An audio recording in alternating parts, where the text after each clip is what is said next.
Hello mga Hobbiters! Welcome back ulit sa aming YouTube channel. And today, we are going to deal with this extra math challenge question. First of all, I am Hobbiter Ayan.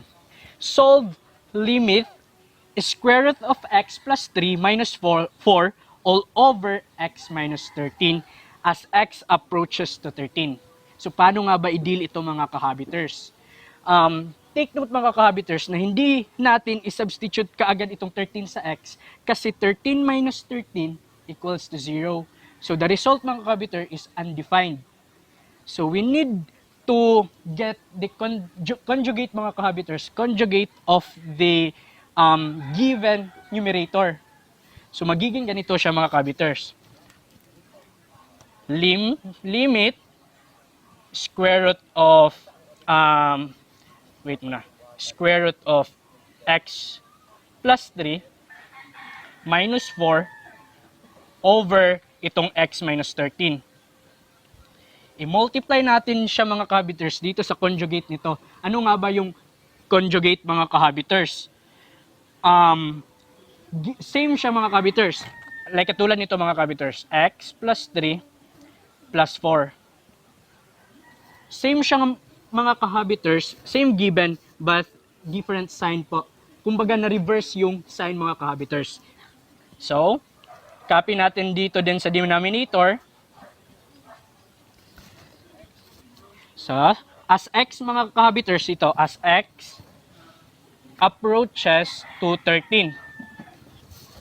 Now mga ka-Hobbiters, like you're solving a plus b at saka a minus b, the result mga ka-Hobbiters is a squared minus b squared. This is what we call difference of two squares. So i-apply natin dito mga ka-Hobbiters. So itong x plus 3 minus 4 mga ka-Hobbiters is squared natin po. So magiging x plus 3 limit x plus 3 squared minus 4 squared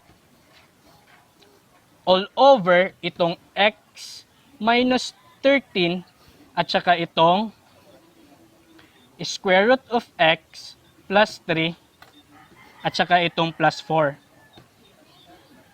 as x approaches to 13. Now mga ka-Hobbiters, i-deal muna natin yung numerator.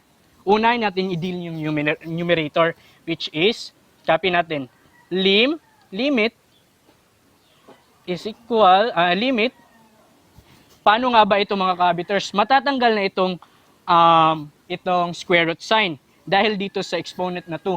So magiging x plus 3 na siya, then negative 4 squared magiging yung 4 squared magiging 16, which is minus 16.